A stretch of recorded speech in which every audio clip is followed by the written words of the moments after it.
Hi everyone, welcome to another Species Spotlight. It's been a while, good to be back.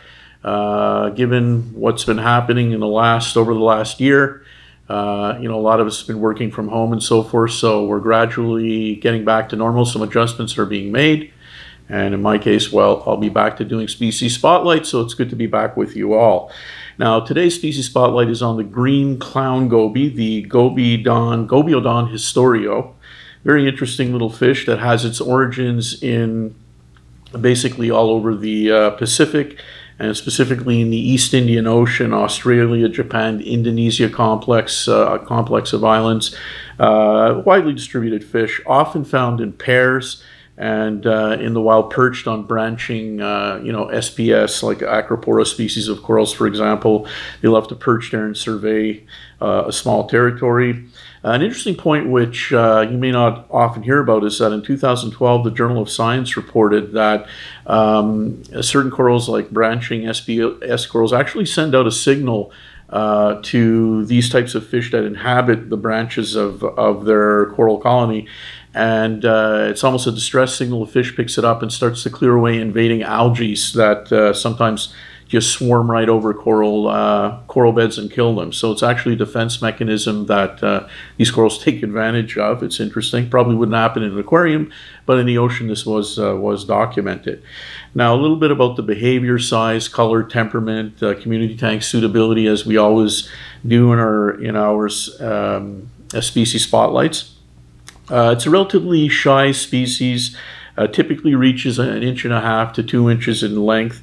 They prefer hiding amongst zoas, for example, or perching on SPS corals, branchy corals, hard corals, for example, and do from time to time kind of like to disappear into some crevices and crannies in live rock structure. So it's important to have obviously that in their tank too. They can be somewhat sensitive during acclimation, so it's important to take your time dripping them. They should be dripped for a good 30 to 60 minutes. Take your time with that. And as far as keeping them in an aquarium, one individual or a bonded pair if you're lucky enough to come across that. Other than that, don't mix in a whole bunch of them. That could be a problem. The color on these fish is very interesting. It varies from a light to a darker green color, and they're adorned with a kind of a nice reddish brownish vertical striping on the head area, and then they have some longitudinal wiggly kind of striping along the side of the body, also reddish brown.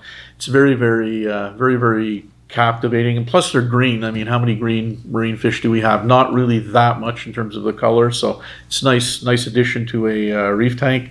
Suitable for smaller reef environments, obviously, with limited fish populations.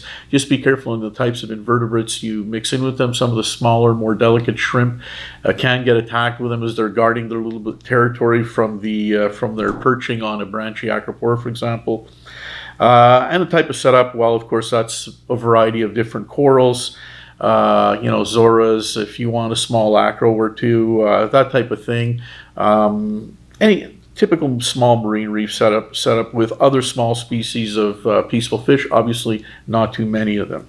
Now, when it comes to water conditions, well, these are typical marine reef creatures, so, pH, KH, specific gravity varying between 1.020 or 1.022 and 1.025 is typically ideal. pH 8.1 to 8.5.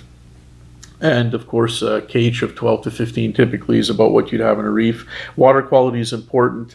Obviously, a small skimmer for a smaller tank is a good bet. And of course, 75 to 80 degrees Fahrenheit as water temperature range is good for these fish. Now, when it comes to feeding the green goby or the green clown goby, the ideal menu is a carnivore type diet. Small bits of shrimp and krill, good quality flake and pellet foods are all readily accepted by these fish.